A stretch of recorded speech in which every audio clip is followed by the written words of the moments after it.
고린도후서 5장 5절부터 10절 말씀, 신약성경 290쪽입니다. 우리 한 절씩 교독하겠습니다. 제가 5절을 읽습니다. 곧 이것을 우리에게 이루게 하시고 보증으로 성령을 우리에게 주신 이는 하나님이시니라.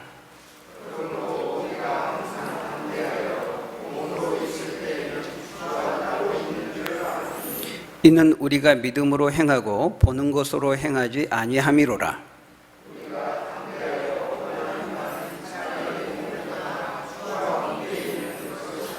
그런즉 우리는 몸으로 있든지 떠나든지 주를 기쁘시게 하는 자가 되기를 힘쓰노라.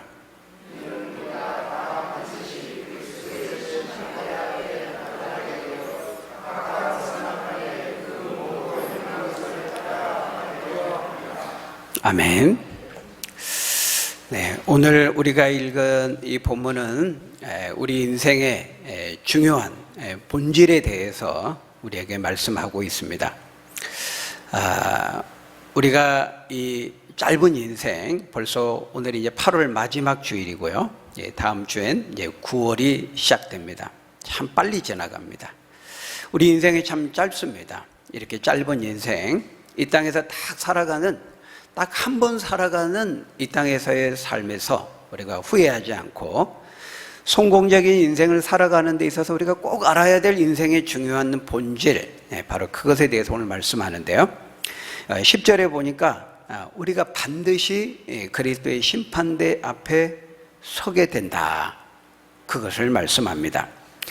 여러분, 우리가 그리스도의 심판대 앞에 서게 된다, 이 사실을 알고 오늘을 사는 사람과 그렇지 않는 그 사람의 인생에는 큰 차이가 있는 것입니다.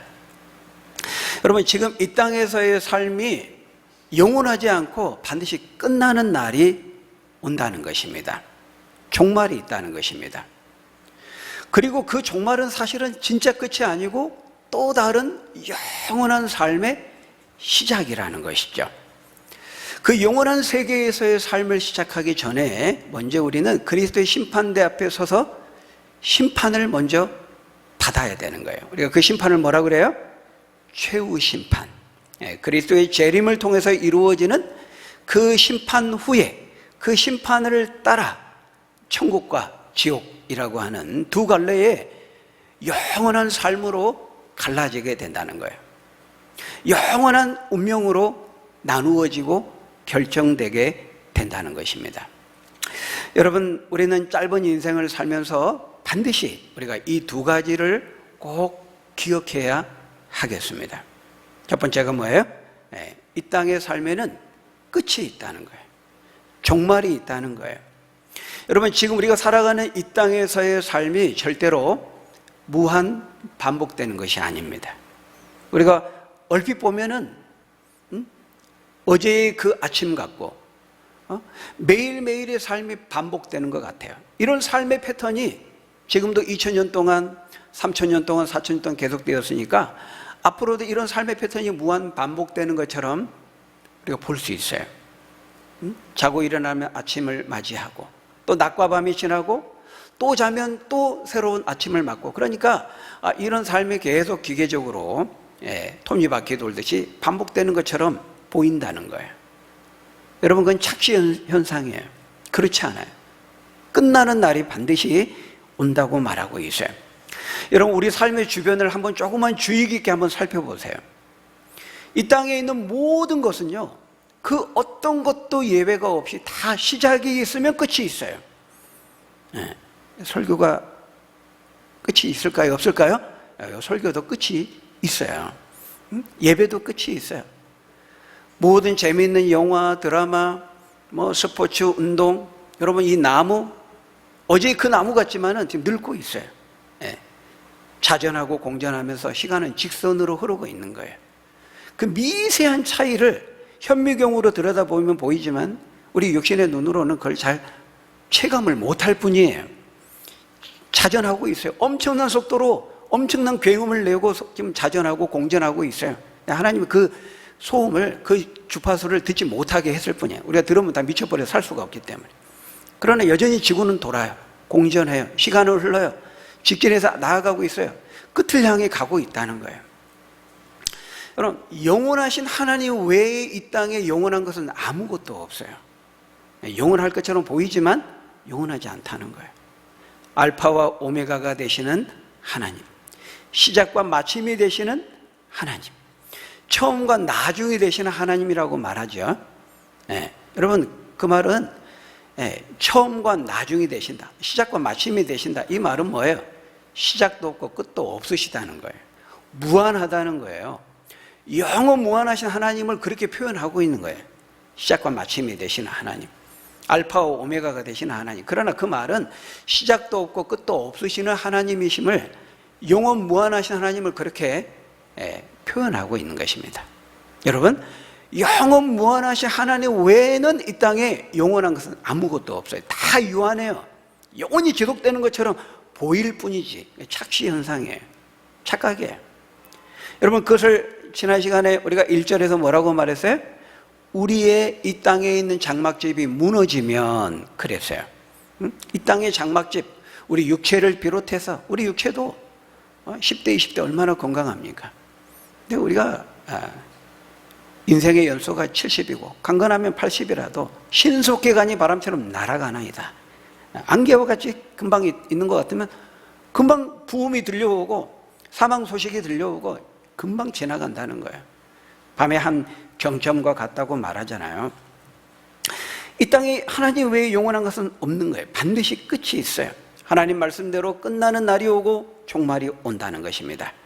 우리가 그것을 지난 시간에 우리의 장막집이 무너지는 것으로 그렇게 말했어요. 여러분, 이것이 짧은 인생을 살아가면서 알아야 되는 인생의 첫 번째 진리예요. 끝이 있다. 그리고 그날이 오면 주님의 심판대 앞에 서게 된다. 우리 이 종말을 염두에 두면서 오늘을 살아가는 사람과 이 아무런 의식이 없이 살아가는 사람과 인생에 큰 격차가 있게 되는 것입니다. 두 번째, 우리가 꼭 이 짧은 인생, 한 번뿐인 인생을 살아가면서 놓치지 말아야 할 중요한 인생의 두 번째 본질, 그것은 이 땅의 삶의 끝이 있지만은 진짜 끝이 아니라는 거예요. 근데 우리가 이 땅에 끝이 있다는 걸 우리가 늘 보고 살지만은 그걸 잘 의식하지 못하고 염두에 두지 못하고 살아갈 때가 많다는 거예요. 이게 첫 번째 진리예요. 마치 그 사람이 지금 하고 있고 누리고 있고 가지고 있는 모든 것을 영원히 누릴 것처럼 거기에 집착하면서 산다는 겁니다. 그러니까 끝이 있다는 거, 이게 첫 번째 진리고, 두 번째는 끝이 있기는 있지만 그게 진짜 끝이 아니라는 거예요. 놀라운 사실은 그 위에는 또 다른 영원한 삶이 시작된다는 것입니다. 눈에 보이는 이 땅에서의 삶이 끝이 아니고 전부가 아니라는 거예요. 죽음 이후에는, 종말 이후에는 또 다른 영원한 삶이 기다리고 있다는 거예요. 여러분, 바로 이것이 하나님을 믿는 사람과 안 믿는 사람의 차이예요. 믿는 사람은 이것을 보면서 오늘을 사는 겁니다. 이것을 알면서 지금을 사는 거예요. 이 영원한 세계를 볼 수 있는 그 믿음의 눈이 있는 사람과 그렇지 않는 사람은 인생을 살아가면서 살아갈수록 큰 격차를 가져오게 되는 것입니다. 그래서 오늘 본문 7절을 보면은 우리 하나님 믿는 성도들의 삶을 어떻게 말하고 있습니까? 7절에 보니까 이는 우리가 믿음으로 행하고 보는 것으로 행하지 아니함이로라. 여러분, 우리 믿는 사람들은 무엇으로 산다고요? 믿음으로 살고 우리 눈에 보이는 것으로, 보는 것으로 사는 사람들이 아니라고 말하고 있어요. 우리가 앞전 시간에도 4장 18절에서 우리가 살펴보았죠? 우리가 주목하는 것은 보이는 것이 아니에요. 보이지 않는 것이니 보이는 것은 잠깐이요 보이지 않는 것은 영원함이니라. 우리 하나님 믿는 사람들은 당장 눈에 보이는 이 땅의 것만을 보며 사는 사람들이 아니라 보이지 않는 영원한 세계를 보고, 보이지 않는 영이신 하나님을 보고, 보이지 않는 영원하신 그 하나님께 속한 영원한 것들을 바라보면서 사는 사람들이다.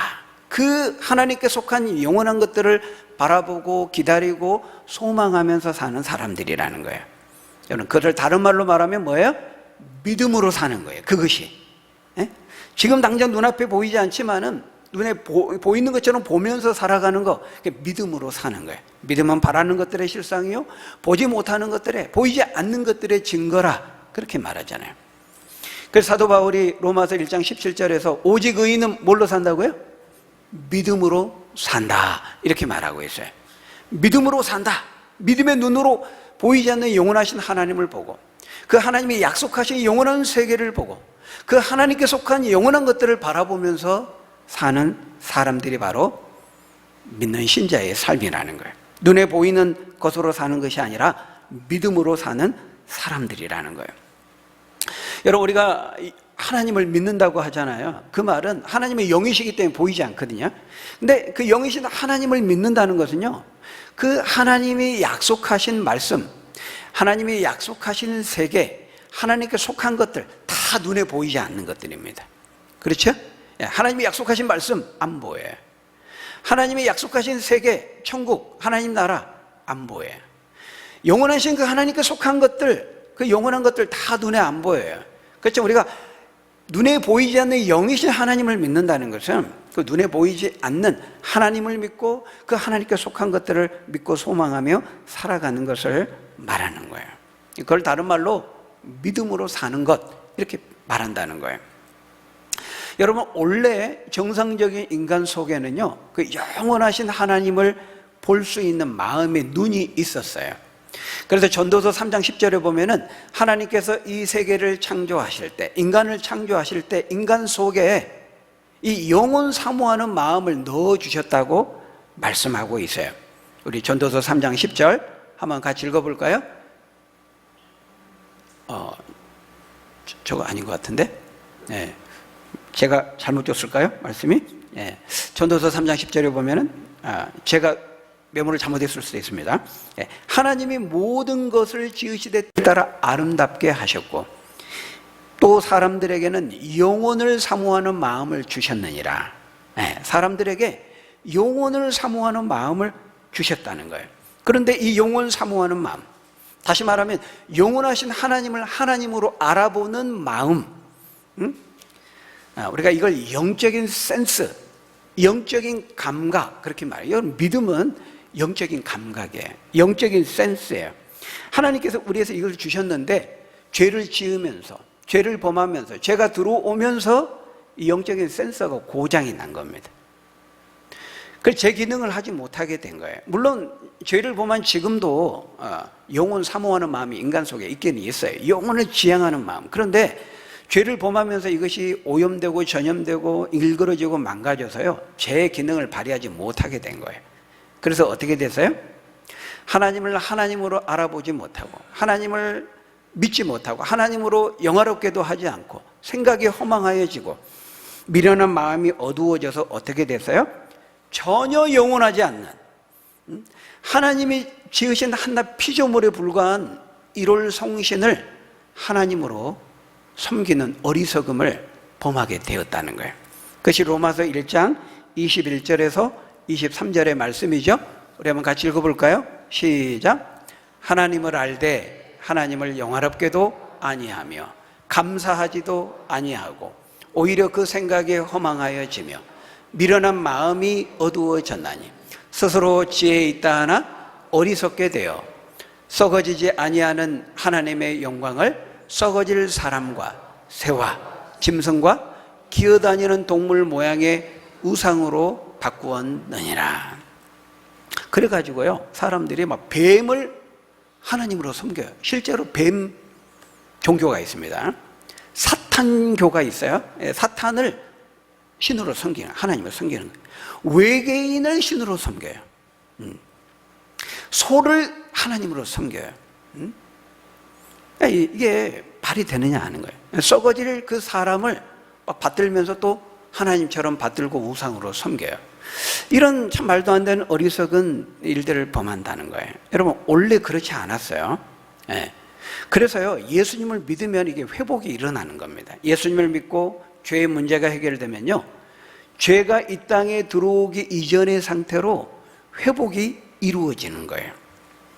그래서 영원 사모하는 마음을 다시 갖게 되고 영원하신 하나님을 갈망하게 되고 그 영원하신 하나님께서 이루신 그 세계, 천국, 하나님의 집에 대한 갈망하고 사모하는 마음을 갖게 되는 것입니다. 여러분, 이게 뭐예요?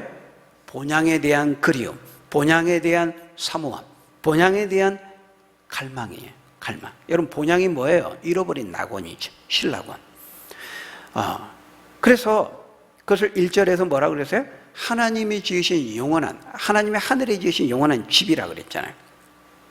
그러니까 영원하신 하나님을 믿고 만나게 되면요, 그분을 보게 되면은 그분과 함께 얼굴과 얼굴을 대면하면서 교제하고 싶고 예배하고 싶은 갈망이 일어나게 된다는 거예요. 그 영원하신 하나님과 함께 천국에서 그 천국의 영생과 그 영광에 참여하고자 하는 그 갈망이 생기게 된다는 것입니다. 그것을 사도 바울이 2절에서 어떻게 표현했어요?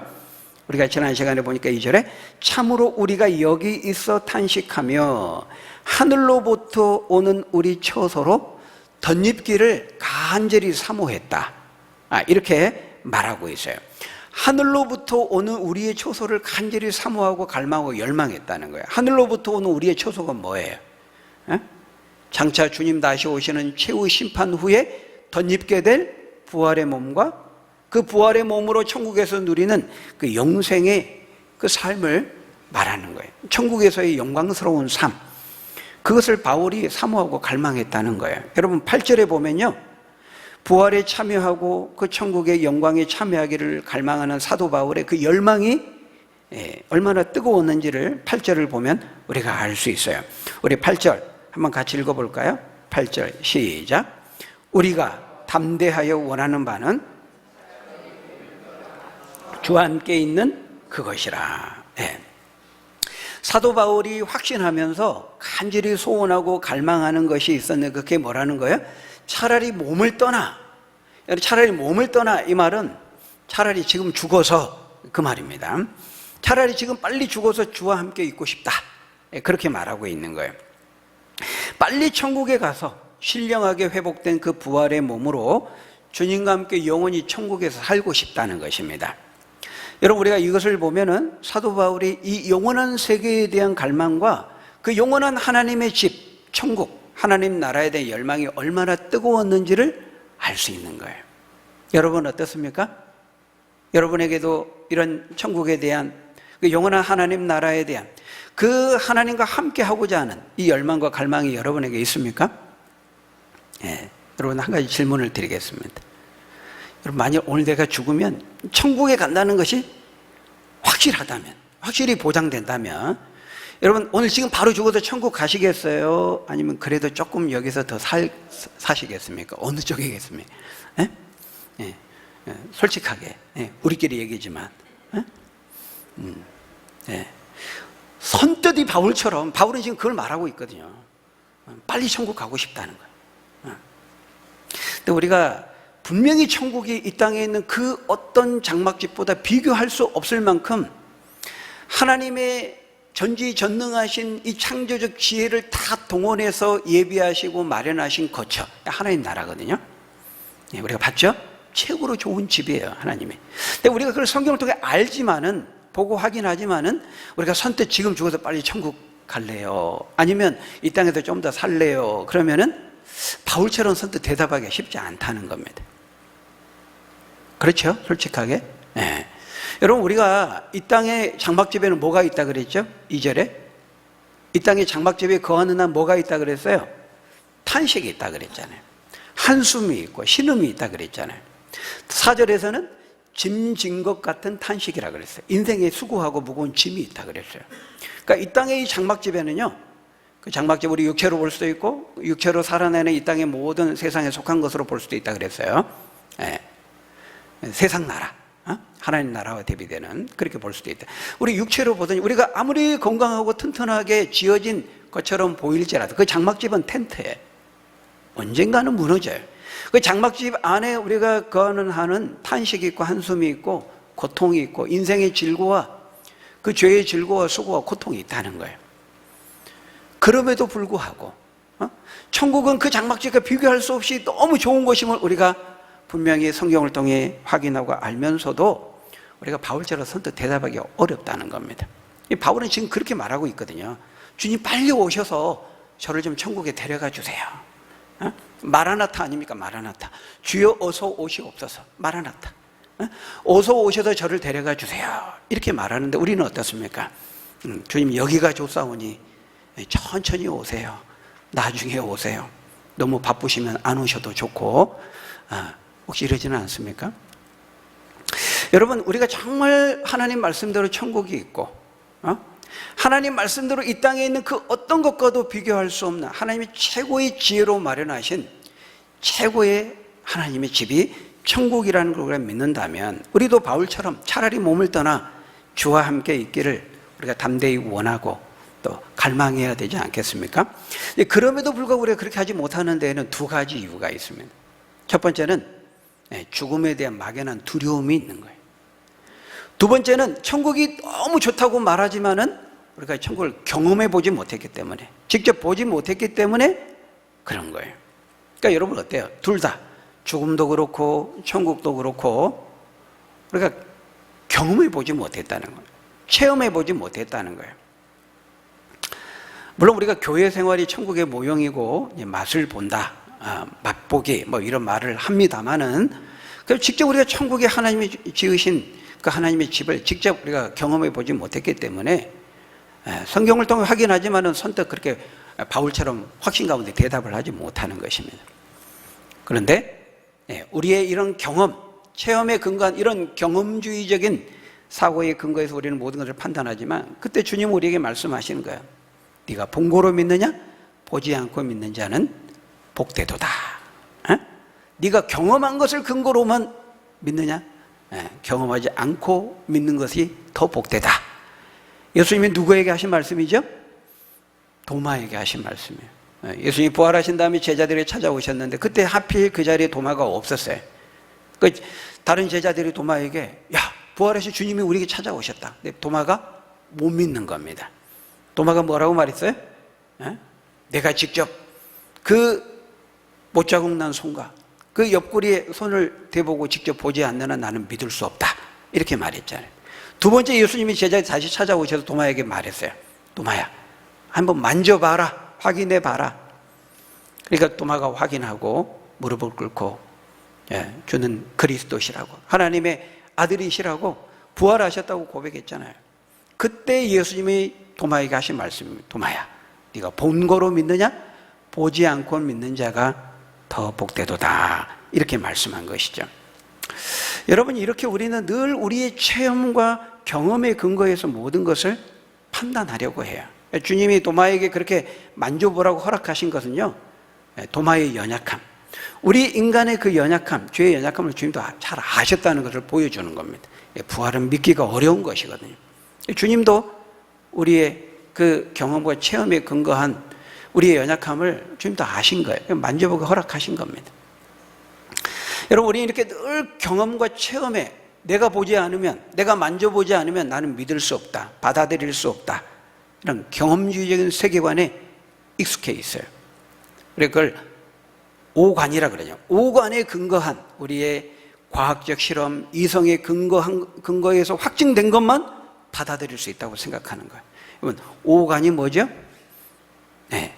보고, 듣고, 맛보고, 냄새 맡고, 몸으로 느끼고, 시각, 청각, 후각, 미각, 촉각, 또 5가지 감각기관을 오관이라 그래요. 사람들은 늘 오관에 매이고 오관에 집착해서 모든 것을 판단하려고 해요. 근데 우리 하나님 믿는 사람들은 그렇지 않다는 거예요. 우리에게는 또 하나의 감각이 있어요.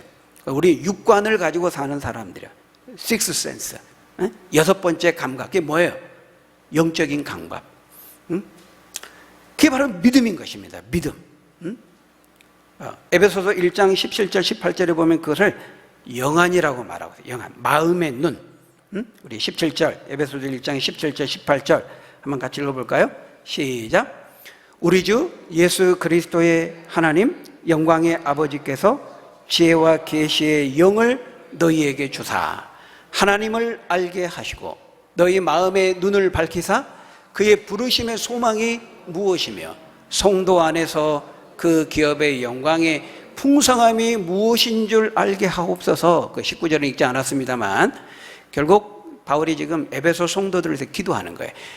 마음의 눈을 밝혀 주옵소서. 하나님 에베소 성도들에게 성령을 보내주셔서, 지혜와 계시의 영인 성령을 보내주셔서 그들로 마음의 눈을 밝히셔서 그 영적인 센스와 감각을 회복시켜 주셔서 깨닫게 하셔서 하나님의 그 영광에 속한 것들을 그 믿음의 눈으로 보게 해 주옵소서. 바울이 그렇게 기도하고 있는 거예요.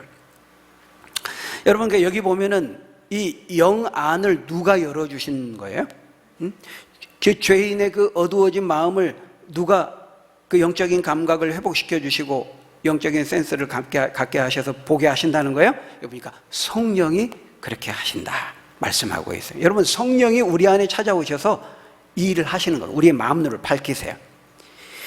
이 세상 신은, 고린도후서 4장 4절을 보면 이 세상 신은 믿지 아니하는 자들의 마음을 혼미하게 해서 그리스도의 영광의 광채를 보지 못하게 하지만은 성령은 반대로 우리 안에 찾아오셔서 우리의 마음 눈을 밝히시고 우리의 마음 눈을 열어서 우리의 영안을 열어서 우리 영적인 감각을 회복시켜서 하나님께 속한 것들을 보게 하시는 거예요.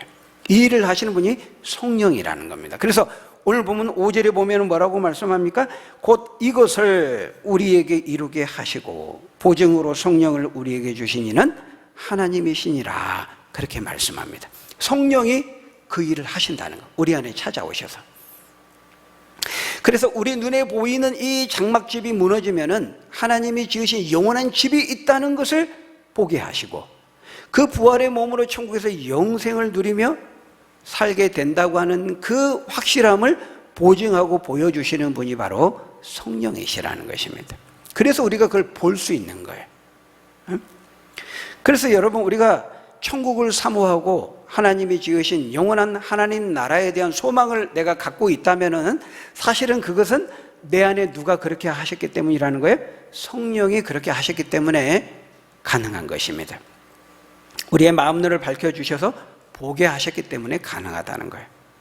성령이 도와주시지 않으면요, 우리는 늘 이 땅의 것을 바라보거든요. 우리는 늘 이 세상의 것에 한눈을 팝니다.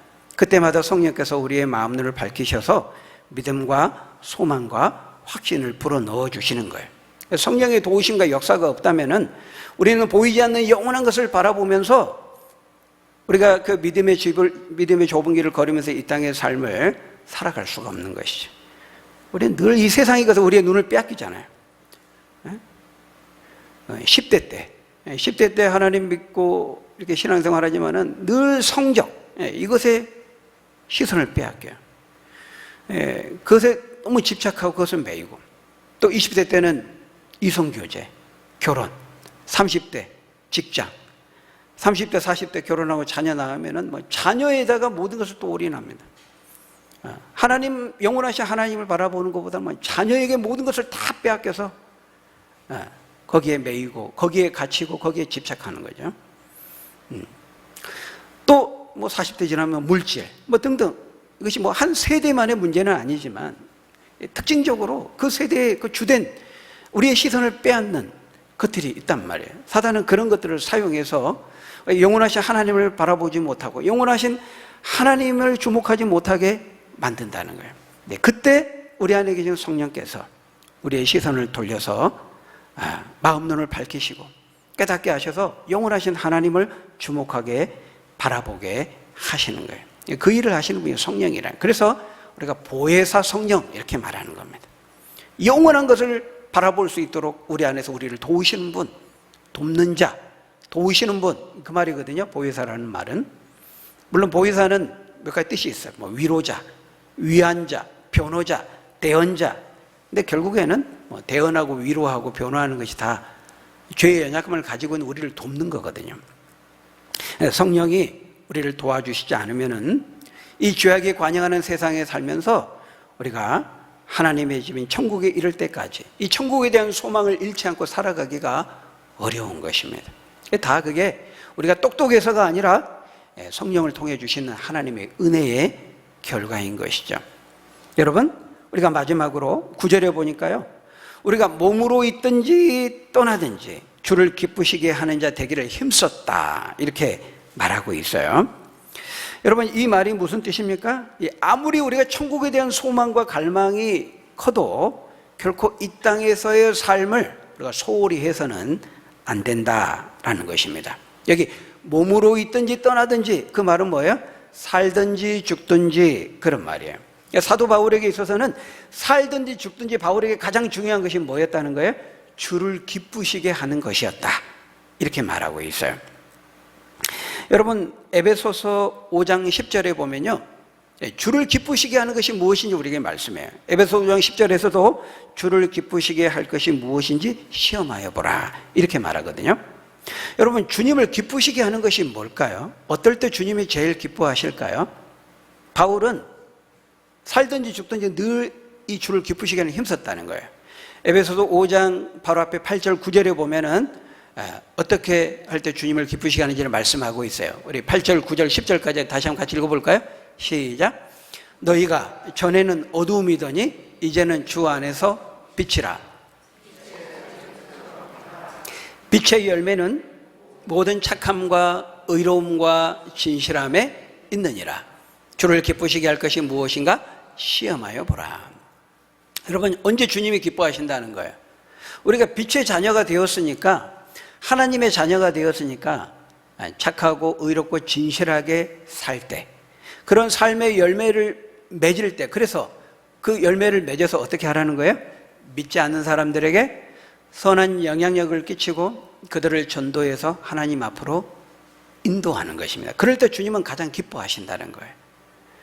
여러분, 주님이 가지시는 지상 최대의 기쁨은 뭐냐면요, 잃어버린 영혼, 한 죄인이 회개하고 예수님을 믿고 주님 앞에 돌아오는 거예요.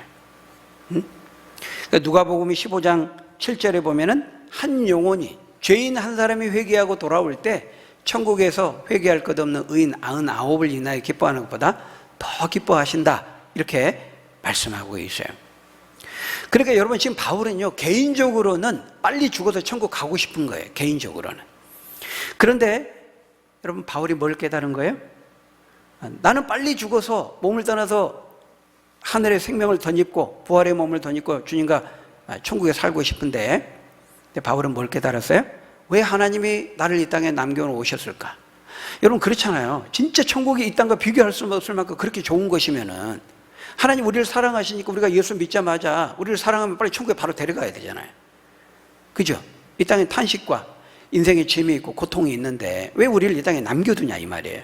천국이 그렇게 좋은 것이면은 예수 믿자마자 엘리야처럼 막 승천해가지고, 에녹처럼 승천하게 해가지고 천국으로 바로 우리를 데려가시면 좋을 텐데, 그렇게 하시지 않는단 말이에요. 우리를 사랑하신다고 하면서도 죄와 탄식과 신음이 있는 이 땅에 남겨두신다는 거예요.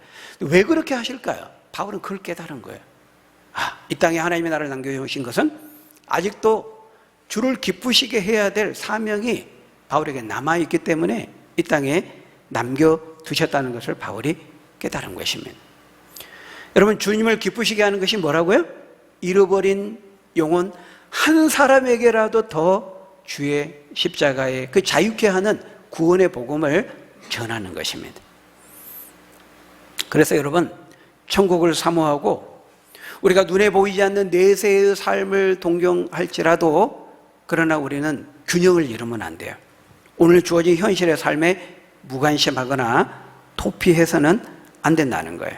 그러니까 바울은 거기 그 9절에서 주를 기쁘시게 하는 자가 되기를 이 땅에 있으면서 최선을 다해 힘썼다고 말하고 있어요. 균형입니다. 균형. 우리는 끊임없이 땅의 것을 구하지 않고 하늘의 것을 구하며 하늘을 바라봐야 되지만, 동시에 오늘 주어진 현실의 삶의 책임성을 가지고, 책임감을 가지고 성실하게 임해야 된다는 거예요. 왜냐하면 그래야 믿지 않는 사람들과 전도할 수 있기 때문입니다. 이 땅에 탄식과 신음이 있고요, 정말 천국이 좋은 것이면 그 이단들처럼, 시한부 종말론자들처럼 하얀 소복 입고 직장 버리고 산속에 올라가서 주님 오시는 날만 손꼽아 기다리잖아요. 천국이 그렇게 좋은 것이면 사실 그래도 됩니다. 근데 그렇게 하면 안 된다는 거예요. 왜 그렇죠? 믿지 않는 사람들에게 복음을 전해야 할, 주님을 기쁘실 사명이 있게, 그러면 우리 전도 못합니다. 믿지 않는 사람들에게 선한 영향을 끼치지 못해 전도를 못하는 거예요. 그래서요, 여러분, 어떤 점에서 우리가 전도하는 것, 운전하는 것과 비슷해요. 여러분, 운전은 어떻게 합니까? 운전 잘하는 사람은요, 먼저 이제 운전하기 전에 내가 어디를 갈지 멀리 봐요. 내가 가야 할 목적지 방향을 먼저 봅니다. 그리고 가까이 있는 내 앞에 있는 차를 보는 거죠. 근데 초보는 어때요? 초보는 어떻게 운전합니까? 먼저 이제 비장한 각오를 장갑을 낍니다. 초보는. 그리고 운전대로 꽉 쥐고 운전대 최대한 밀착하고, 그죠? 그리고 한결같이 이제 앞차 꽁무니만 보고 가는 거예요. 부딪힐까봐. 열심히 따라갔는데 엉뚱한 곳에 가 있는 거예요. 깜빡이를 켜고 빠져야 되는데 빠지지를 못해. 앞차만 보고 따라가니까. 근데 여러분, 진짜 운전 잘하는 사람 어때요? 그냥 멀리 보는 거예요. 내가 어디를 가야 될지 멀리 보고, 또 가까이 있는 걸 또 차도 보고, 또 멀리 보고, 이정표도 보고, 또 앞에 있는 또 도로의 상황을 보고, 번갈아 가면서 교대로 보는 거죠. 우리 믿는 신앙의 삶도 그렇다는 거예요. 우리가 주님 앞에 서는 그날까지 우리는 멀리 보면서 또 가까이 있는 것도 보고, 가까이 있는 거 보면서 또 끊임없이 눈을 들어 하늘을 보고 멀리 바라보고 교차해야 되는 거예요. 하나만 보면 안 돼요. 눈앞에 있는 것만을 보면 안 돼요. 눈앞에 있는 땅에 있는 것을 시선을 빼앗기고 그것에 매몰되고 그것에 집착하고 그럴 수 있단 말이에요. 또 반대로 그 이단들처럼 이 땅에 앞에 있는 것들은 다 버려버리고, 그래서 바울이 데살로니가서에서 일하지 않는 자는 먹지도 말라 그랬잖아요. 이 종말에 대한 주님의 재림에 대한 복음을 듣고 잘못 이해해가지고 직장도 다 때려치우고 그 시한부 종말론전 찾으면 하얀 옷 입고 산속에 가가지고 주님 오시는 날만 기다리고 있는 거예요. 직장 버리고 처자식 버리고. 여러분, 그건 어리석은 거죠. 우리는 멀리 보면서 가까이 보고, 가까이 보면서 또 시선을 멀리 하늘을 향해 바라보면서 교차해야 되는 거예요. 균형을 잃지 말아야 된다는 것입니다. 여러분, 그래서 그렇게 멀리 보고 가까이 보고 가까이 보고 멀리 보다가 어느 날 주님이 우리를 부르시면 주님 앞에 서게 되는 것입니다. 그렇게 하다 주님이 이 땅에 오시면 우리가 주님 앞에 서게 되는 거예요. 그것을 10절에서 말씀하고 있어요. 우리 10절 읽고 마치겠습니다. 우리 10절 같이 읽습니다. 시작.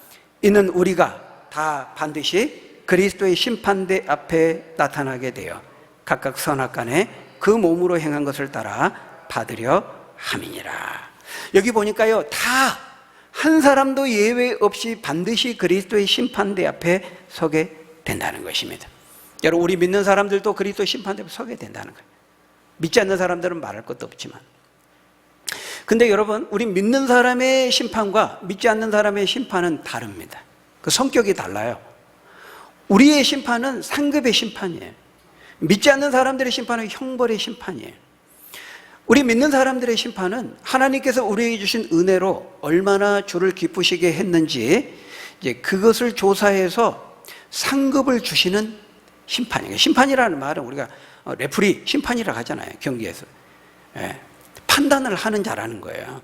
심판, 그 자체가 그냥 무서운 말로 우리 인식을 하지만, 그러니까 심판이라는 말은 판단하는 것을 말하는 거예요. 분별하는 거예요. 근데 우리는 상급의 심판을 받는 거예요. 얼마나 주를 기쁘시게 했는지 하나님 앞에 받은 은혜를 가지고 그것에 따른 상급의 차등이 있는 겁니다. 뭐 이것도 신학적으로 굉장히 큰 주제이긴 합니다만은, 그러나 믿지 않는 사람들은 얼마나 하나님을 대적했는지, 대항했는지에 따라서, 그 행위에 따라서 형벌의 심판을 받게 하는 것입니다. 결국 행위로 구원과 심판이 결정된다는 말이 아니고 하나님에 대한 믿음의 여부로 갈라지게 된다는, 영원한 운명이 나누어지게 된다는 것이죠. 여러분, 말씀을 마치겠습니다. 분명히 최후 심판이 있습니다. 여기 보니까 반드시 우리가 다 한 사람도 예외 없이 그리스도의 심판대 앞에 서게 된다고 말하고 있어요. 여러분, 반드시 주님은 다시 오시고 반드시 그 주님의 재림을 통한 최후 심판이 있다는 거 꼭 기억하시기를 바랍니다. 그날에 이르기까지 내가 몸으로 있든지 떠나든지 살든지 죽든지 주를 기쁘시게 하기를 더 힘쓰시면서 어떤 상황에도 낙심하지 말고 주님을 바라보고 믿음의 소망 가운데 영원하신 하나님의 세계를 소망하고 갈망하면서 또 내 앞에 주어진 일들에 최선을 다하면서 하나님을 기쁘시게 하는 저희 여러분들이 다 되시기를 예수님의 이름으로 간절히 축원합니다. 네, 기도하겠습니다. 아버지 하나님, 참으로 감사합니다. 우리는 연약해서 늘 당장 우리 눈에 보이는 것만을 보면서 살아가려고 할 때가 많습니다. 믿음으로 행하고 눈에 보이는 것으로 따라 행하지 말라고 말씀했습니다. 영원하신 하나님의 그 세계를 바라보면서 이 땅의 삶이 무한반복되지 아니하고 영원하지 않고 반드시 끝나는 날이 있다는 것을, 그 종말을 염두에 두고 하나님의 심판대 앞에 서게 될 것을 기억하면서 오늘 주어진 시간들 최선을 다해서 우리가 선을 행하고 착하고 의로운 행실을 통하여서 한 사람에게라도 복음을 전하고 주를 기쁘시게 하는 삶 살아가다가 주님 앞에 섰을 때 잘했다, 착하고 충성된 종이라 칭찬받을 수 있는 우리 믿음의 사람들 다 될 수 있도록 하나님 인도해 주옵소서. 예수님 이름으로 기도하옵나이다. 아멘.